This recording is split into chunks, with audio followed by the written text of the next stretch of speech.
That's much better. Military. Now. All right, hang on. I need to get you all to turn a little bit this way. Move in a little closer. Let's get a nice, tight, good family picture like you like each other. Right? I was 9 years of age when my father first went to jail. By the time I was 13, I was going to lawyer's office. When I was in college, I conducted a case on behalf of my father. All right, just let yourself go. You're feeling too stiff. There we go. Hold it. Little less cheesy. Okay, little less cheesy.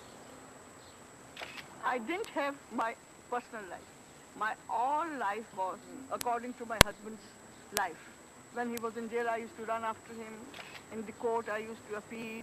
I used to fight his case. When Asma was big enough, then Asma took the charge. Now it's the three of you.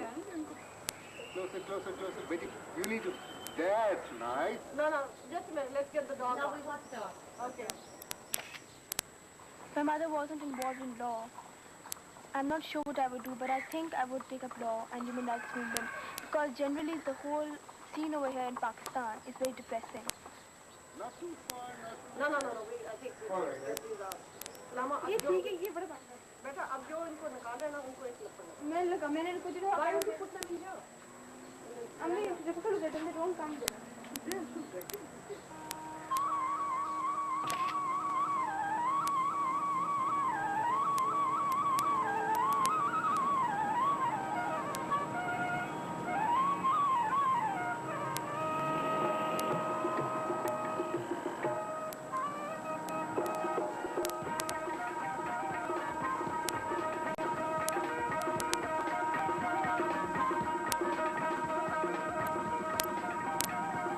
My father was a politician.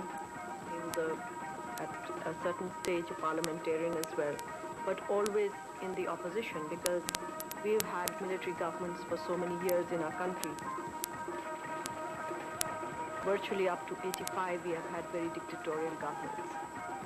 And so I've seen him go into jail, out of jail, fighting for things like what we take for granted now, fundamental rights. I haven't followed in the footsteps of my father because I much rather do the human rights work and be in the movement than be a politician. We are preparing today for a trial. Is this case where 3 people, one of them who was a 12-year-old boy and now 14, has been accused of blasphemy. The allegations against the young boy is that he was seen writing something on the wall, which was blasphemous, which was something against the Holy Prophet. And we don't know what he wrote because it doesn't say in the information report. And of course, no Muslim would repeat any blasphemous words.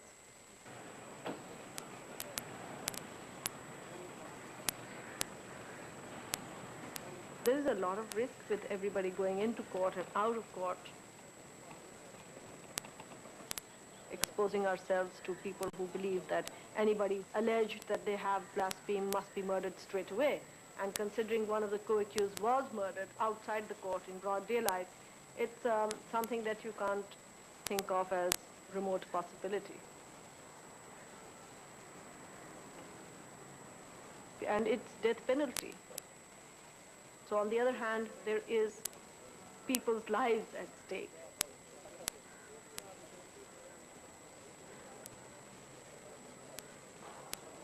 So you have to not be able to compromise as a defense lawyer and yet keep your neck on the line just about enough so that you don't get killed.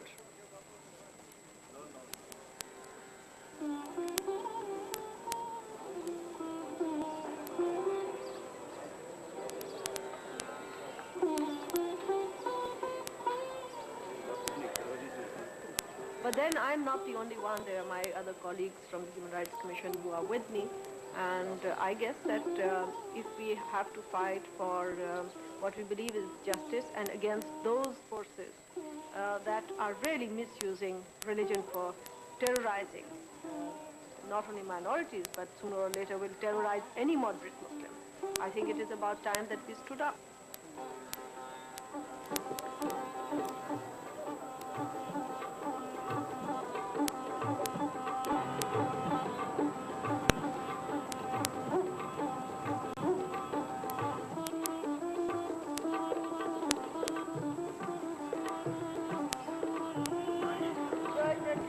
I recall once there was a political assassination right in the veranda of our house. One man was killed and another one very badly injured. I was 11 years or 12 years at that time. And my father had to hide for a month because the assassins were looking for him. And I think my mother was great at that time. If my mother had got scared, we would have been naturally, because you know, sort of take your cue from your parents. But now what she tells me was that she was very much afraid herself. So I think that she was able to protect us not only from harm, but also from an insecurity. And that is why I think even today I am not scared. I'm not afraid of opposition. I'm not afraid of being harmed. And the only thing I've learned is to be able to say what I think is the right thing. They said that since you are the lawyer of that boy, of that Rasmi case, so we will kill you. Every person who loves the Prophet and Islam, is the duty of that person to kill Asma. This is addressing the general Muslims, that the biggest person who doesn't respect the Prophet of this age are Tariq Kassar, Father Julius, J. Salik and Asma Jahangir. Please, in सबको ढूंढ कर कत्ल करना, find them wherever they are, murder them. Find them and murder them. There are so many murders, political murders in this country. So much so, I told her, you run away from this country. Please, go somewhere else, in some other country. Save your life. She said, no, I can't.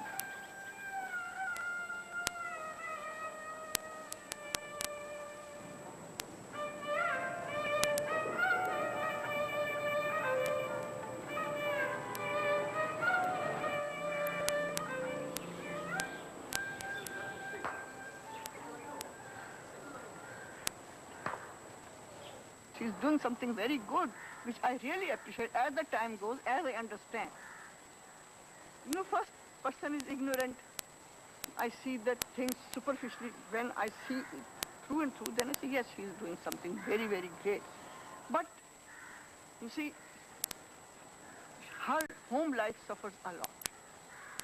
Her children suffer a lot, which I don't like. Sometimes take it, cut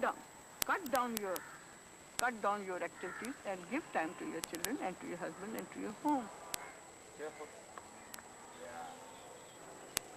My mother cannot ever thank my husband enough for keeping this woman as a wife who doesn't deserve to be called a wife, you know, because deep down she is very conventional. She's very busy, and she spends not as much time with us as many of my friends' mothers or mothers I know do.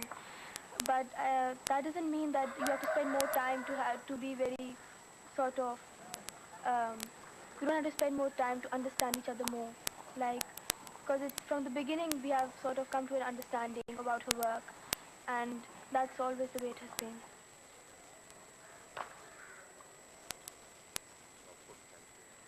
Yes, she is right in many ways. I do not spend enough time with my children. I think all said and done, I have my children to thank for, because they have been very supportive. And I think even my husband, because it is easy to ask whether somebody is being supportive or not. But having to live in this society and having to support and believe in what your wife is doing, which is so controversial, is not easy.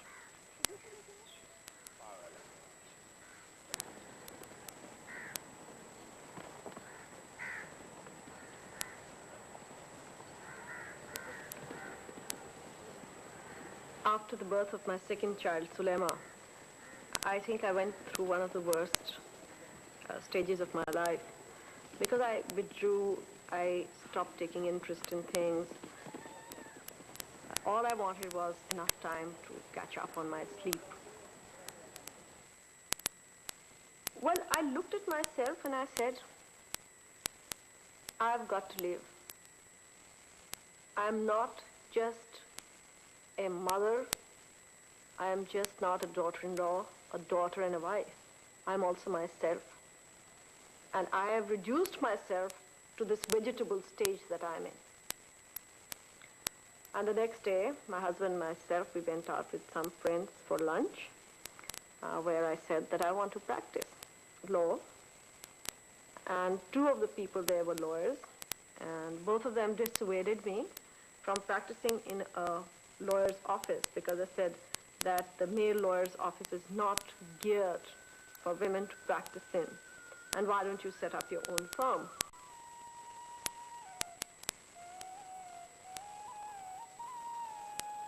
My husband was indifferent in the beginning because, like everybody else, he didn't think that I was going to stay very long in the practice. And by the time he became resentful, it was too late. So there was a period where he felt, my God, I mean, what's happening? This is not my wife. This is a lawyer. And stop it. Stop her. But the wife was gone. There was nobody there. There was another person. And then gradually he began to accept it.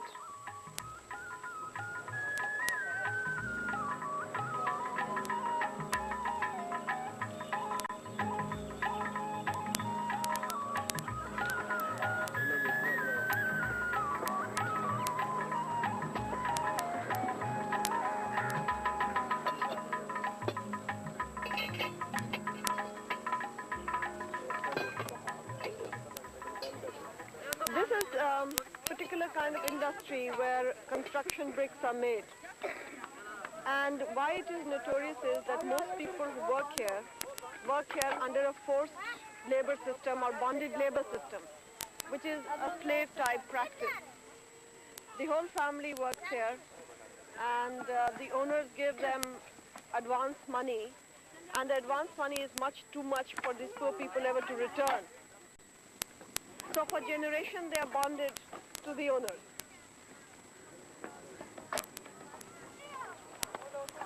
And the entire family is never allowed to leave this place together. They work here, they live here. And if they want to leave, they have to leave some member of the family behind as hostage.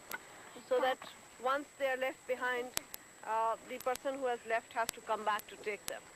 This is a manner in which they imprison them. And yet they say, well, we haven't kept them on the four walls or we haven't kept them chained. Yes, they haven't, but they will keep hostages. And that by itself is a criminal act.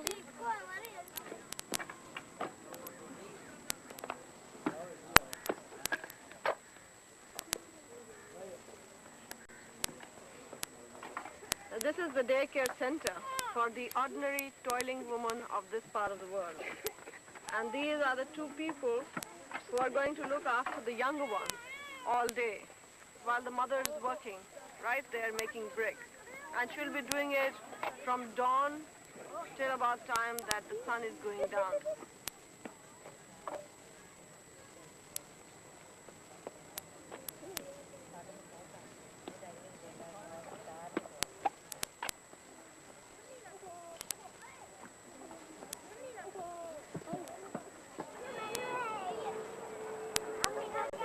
The Human Rights Commission, along with other organizations, started working with these groups many years ago And our first 1 year was really concentrated in trying to sensitize them because they themselves did not believe that they were bonded.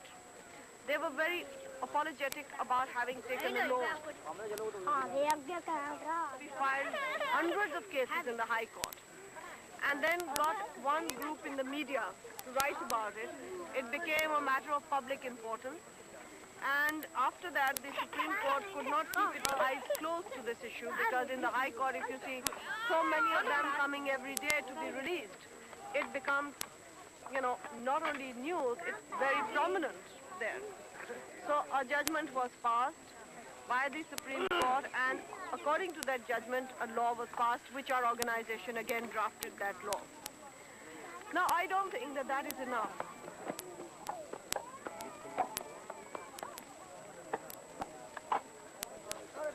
Now they're not going to say. You see this?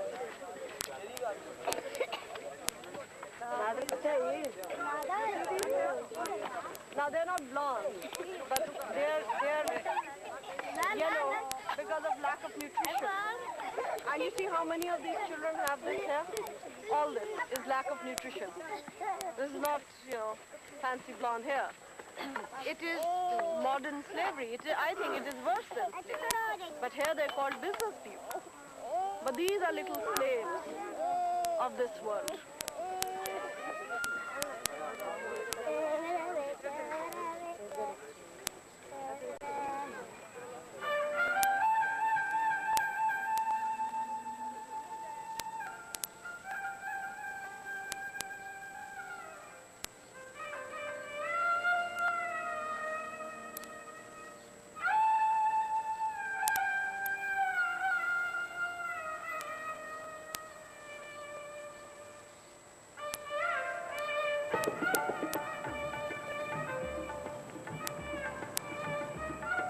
I do come from a privileged background, and sometimes people say this as an abuse. I have been able to use this position sometimes to the advantage of my work. At the same time, I will admit that sometimes I feel that there is a dichotomy between what I think and between what I am. There has to be. I become disoriented sometimes because in the morning my work is basically with a lot of disadvantaged, not just underprivileged, absolutely trampled people. And you see all that misery. And then you come home and it is another world. It's uncanny. It sometimes is uncanny. It's not easy to live with. Today is the 2nd, so that means next weekend it should be out. By next weekend it should be announced. Yes, it's simple. It's very close. Well, let's see now. Are you scared? Yeah, very. Worried? Well, I'm very anxious. You get good marks. I hope so too. If you don't, then I'll beat you.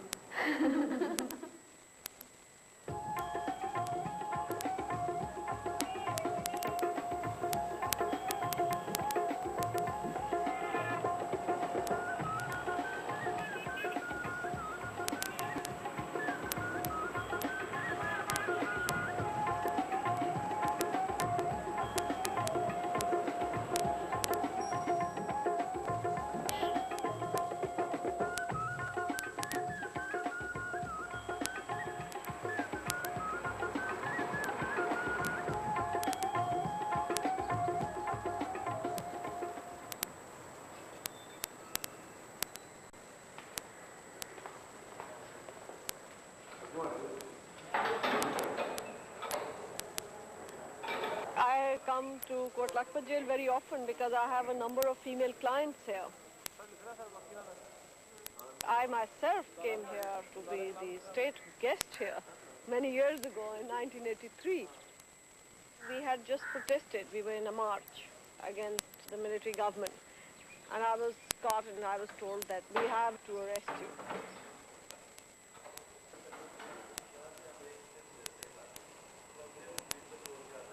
and the state arrested about 13 women, and we were under trials of the military regime at that time. At the moment, there are 56 women here.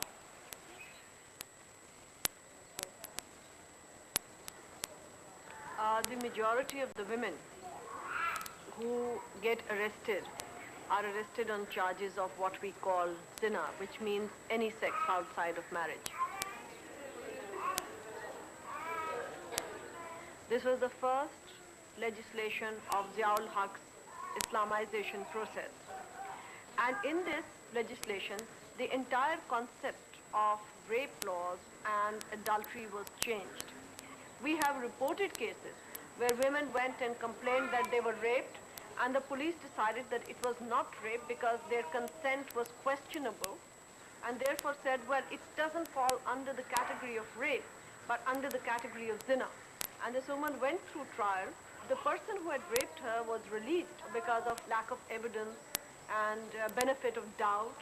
She was convicted because she had got pregnant as a consequence of that rape. Today, women will not file rape because they know that once they file rape, they have to have a full-proof case. I am a lawyer, and I deal with the law every day.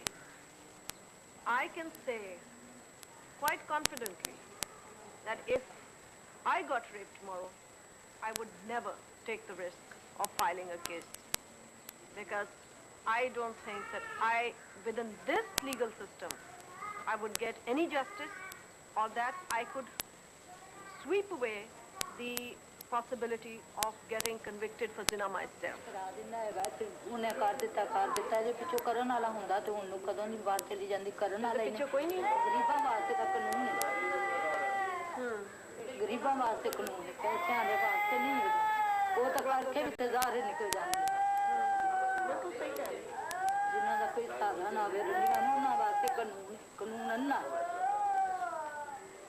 Now this law, the highest or the most severe punishment is stoning to death, which has so far not been executed, but a female cannot give evidence there.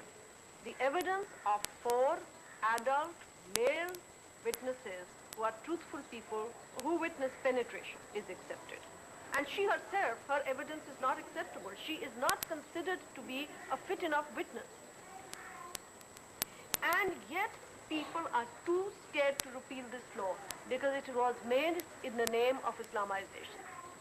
This law is a law that everybody admits is unfair. Everybody admits is unjust, but nobody has the courage to repeal it, because the opposition comes from a handful of religious extremists who want to use religion to intimidate others. It's not because of a belief that they have. They want to use it to intimidate others, and they hate women. I mean, there's something inside them that makes them detest women, and that want to see women really very powerless. They don't want to see women being independent, having dignity, holding their heads up, moving in an atmosphere as free agents. No, that is something unacceptable for them.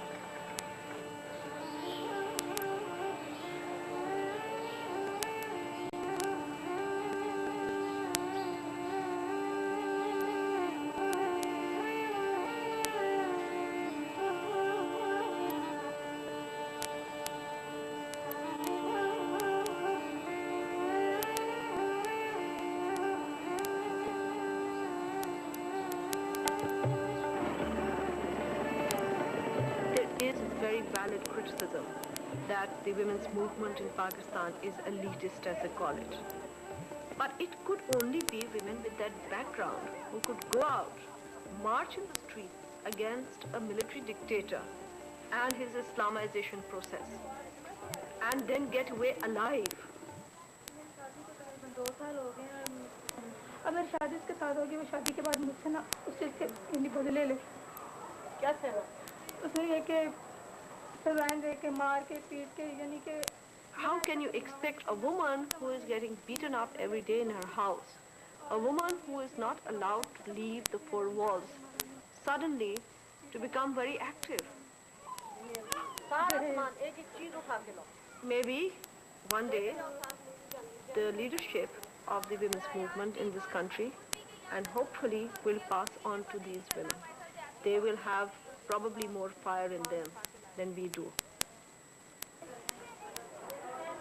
I think people are very afraid of the women's movement. There is a fear of it because it is the longest social movement in history. I think looking at it in a global manner, there's been a world of a change. 20 years ago was the first United Nations conference on women's rights. 20 years ago, the word women's rights was not understood in places like Pakistan. And now it is very much there, alive in the lives of women, in the lives of those women that you saw yesterday at the brick kilns, in the lives of the women who go and pick cotton in Pakistan, in the hearts of those women who are sitting in the jails in Pakistan, in the hearts of young students in Pakistan, for example, who wish to see themselves as leaders of tomorrow. It is very much there in every part of the world, whether it's the developing world, whether it's the developed world, whether it's a remote corner of the world. Yes, it is there. It has now taken seat in the hearts of women. And when that happens, you're on the movement.